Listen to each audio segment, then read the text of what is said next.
Véritable success story de la radio Espace Guinée, les grandes gueules, détentrices des meilleurs scores radio en Guinée, de la meilleure émission talk show, a donné le créneau horaire du départ au bureau et du retour à la maison, récoltant depuis des années consécutives le titre d'émission la plus écoutée en Guinée, toutes catégories confondues. Un grand total de plus de 5 millions d'auditeurs ont été fidèles au talk show Les GG, diffusé jour après jour sur toutes les stations du réseau Adafo Média de 9h à 10h30, un exploit qui restera longtemps dans les annales de la bande FM en Guinée. Merci à vous qui nous rejoignez du côté de Cancan. Vous nous écoutez là sur 99. Dans un instant, nous allons joindre le député uninominal de Bokeh, Abdoulaye Sylla, qui va intervenir sur notre antenne. Mais d'abord, cette information, Moussa, que nous venons d'apprendre, c'est une exclusivité évidemment. Guinée News. Sur Guinée News qui se pose des questions sur les interrogations liées donc au décaissement en faveur des EPA, source de détournement des deniers publics. Il est dit que, en clair, et au regard des différentes dispositions de la loi encadrant les finances publiques, l'unicité des caisses de l'État ne pourrait se traduire que par cette démarche qui consiste à agréger les recettes et les dépenses dans un document unique hebdomadairement mis à jour, soit par des encaissements enregistrés ou les décaissements autorisés. Mais en Guinée, selon certains cas de haut perché dans l'administration financière, l'unicité des caisses suppose que les recettes de l'État doivent être sur un compte unique du Trésor public domicilié sur le livre de la Banque centrale et dépensés non pas en fonction des priorités du gouvernement, mais pour accomplir leurs sales besoins d'intérêt personnel au détriment des populations qui tirent le diable par la queue. Donc c'est un pan de ce que Guinée News donc a pu mettre sur ce site. Ces cadres donc ayant compris que la démarche jusque-là employée par le chef de l'État pour l'unicité des comptes comporte des coquilles ou anomalies, utilisent cette faiblesse pour spolier les fonds publics avec la complicité des responsables des établissements publics administratifs au point d'aggraver la position nette du Trésor PNT à la Banque centrale. Voilà. Élément qui va être diffusé évidemment dans quelques minutes sur Guinée News. Abaka Diallo, nous avons donc le député uninominal de Bokeh, Abdoulaye Sylla. Monsieur le député, bonjour. Bonjour. Bienvenue dans cette émission. Alors, c'est pas passé inaperçu hier vos accusations contre le Premier ministre en ce qui concerne l'exploitation minière dans la zone de Bokeh, dans la zone minière de Bokeh. Vous l'accusez d'être de ceux qui ont participé à détruire l'environnement à Bokeh. Qu'est-ce qui justifie ces accusations?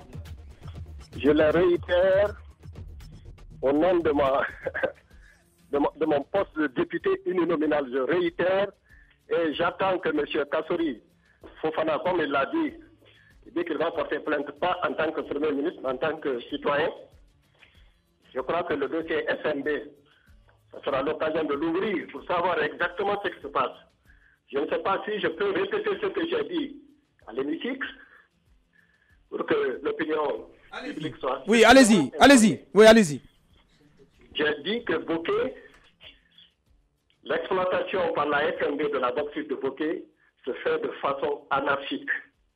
Ça se fait de façon désinvolte, au détriment vraiment des populations de Bokeh. Parce que c'est pour la première fois qu'on voit les camions transporter la bauxite à ciel ouvert à travers la ville.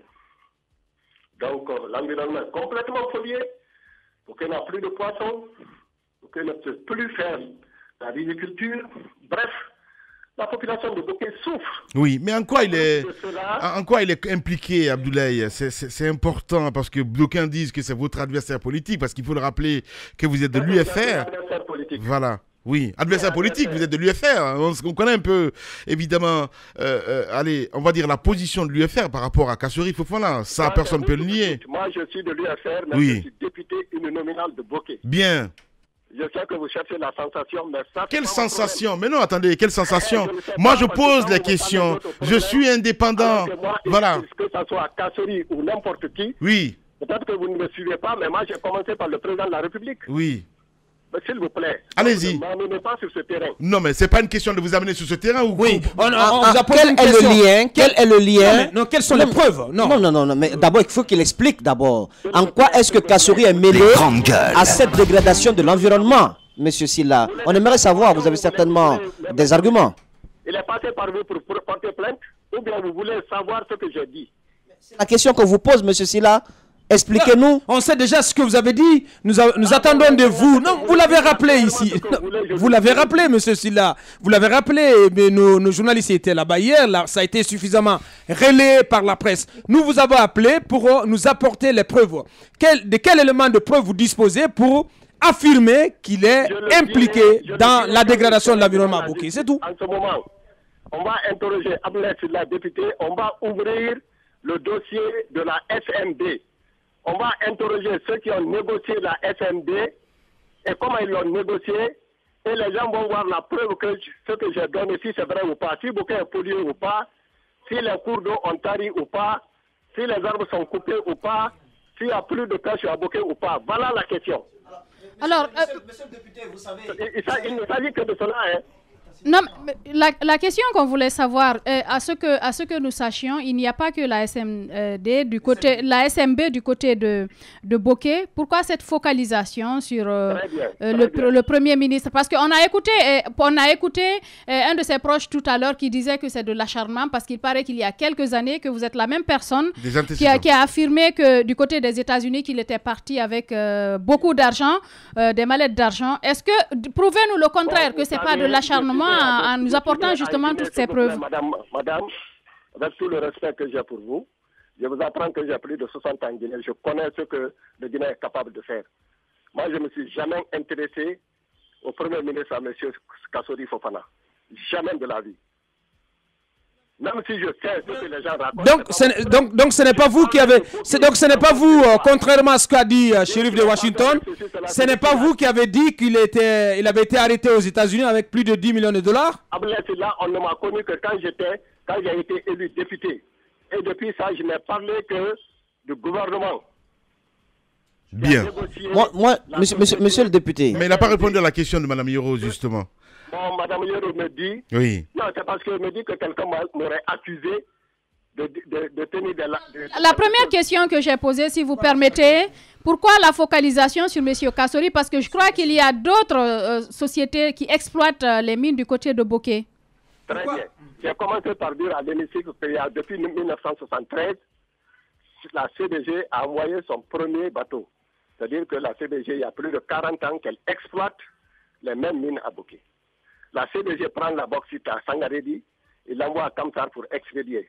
Mais vous savez quelle est la voie qu'elle utilise? C'est la voie ferroviaire, avec toutes les dispositions. On ne s'est jamais plaint. Même si la CDG ne fait pas en réalité ce qu'elle devrait faire pour compenser la population de Bouquet, mais on peut se contenter parce qu'au moins on avait notre santé. Mais la SMB est venue en 2010. La SMB a fait plus de... Comment dire, elle a exploité beaucoup plus de tonnes que la CDG qui a commencé en 1973. C'est pour dire que c'est là-bas. Dans ce cas, je ne sais pas comment appeler ça. Et vous concluez que donc c'est Kassori qui est à la base de cela. Si la SMB... Mais qui a négocié la chose? Qui l'a négocié? S'il l'a négocié en tant que ministre... Non, attendez. S'il l'a négocié... Vous ne pouvez pas quand même lui donner le droit de pouvoir drainer des investissements vers son pays en tant que, à l'époque, ministre d'État chargé des investissements et des partenaires publics-privés.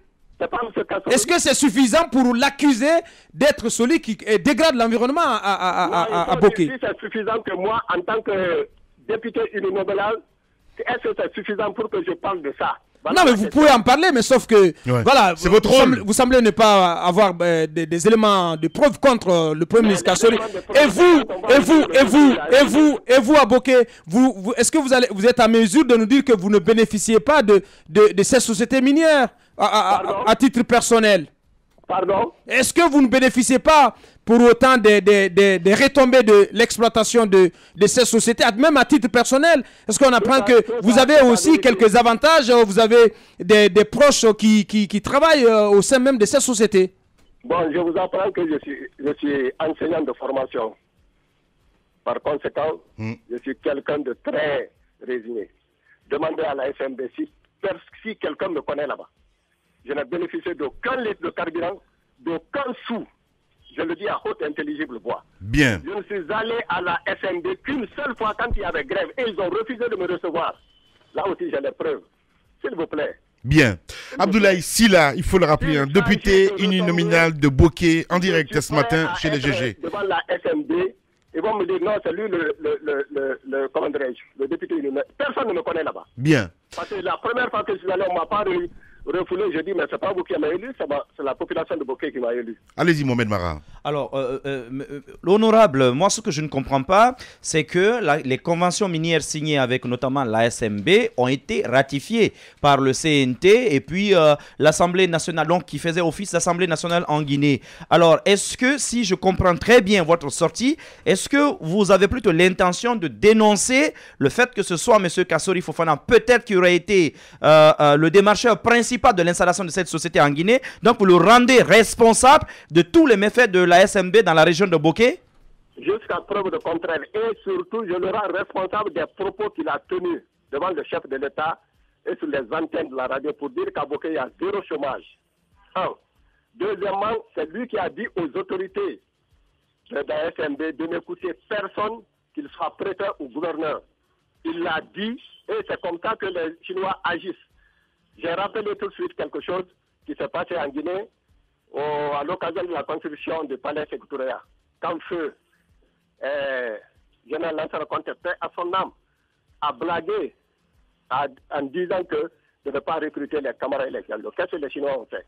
Ils l'ont appliqué jusqu'au moment où on est venu le voir pour dire ah, mais les gens ne savent pas ce qui se passe. Oui, honorable, s'il vous plaît, reprécisez-nous les propos de Kassori dans la région de Bokeh. Les propos qui vous ont révolté à ce point-là, qu'est-ce qu'il a dit devant le gouverneur, devant le préfet, et que semblent suivre aujourd'hui les Chinois, particulièrement? Vous voulez m'écouter? Je disais que Kassori il a dit qu'à Bokeh, il y a zéro chômage. Que tous les jeunes de Bokeh travaillent, ce qui est à vérifier. Si vous prenez 10 travailleurs à Bokeh, peut-être 2 sont de Bokeh ou 1. La preuve, quand je suis allé négocier leur grève là-bas, quand ils ne m'ont pas reçu, j'ai demandé qui me connaît en tant qu'enseignant. Parce que j'ai enseigné à Bokeh plus de 40 ans et à tous les cycles. Donc si je n'ai pas un ancien élève, je peux avoir l'enfant d'un ancien élève. Personne ne me connaissait. Ça, c'est un autre volet. Il l'a dit. Et il a dit aux autorités, comment voulez-vous que les Chinois n'acceptent pas une mission parlementaire qui se déplace de Conakry dans le cadre de la mission de la s'occupe des mines au niveau du Parlement. Ils sont allés, on ne les a pas reçus. Qu'est-ce qui s'est passé? Absolument rien. Ça se fait où dans ce monde-là? Bien. Nous représentons le peuple au moins. Voilà. Abdoulaye Sylla, il faut le rappeler, un député uninominal du côté de Bokeh. Merci beaucoup en tout cas d'avoir accepté notre invitation. Politiciens véreux, fonctionnaires corrompus, promoteurs immobiliers voyous, justice passive. La Guinée devient-elle mafieuse? Les grandes gueules d'Adafo Média ne lavent pas plus blanc, mais vous permettent de défendre votre pays en vous informant. Avec les grandes gueules d'Adafo Média, dénoncez les turpitudes, nous garantissons le secret des sources. Envoyez vos documents à espacefmguinée.info, rubrique Contact. Les grandes gueules d'Adafo Média ou le socle de la liberté d'expression en Guinée.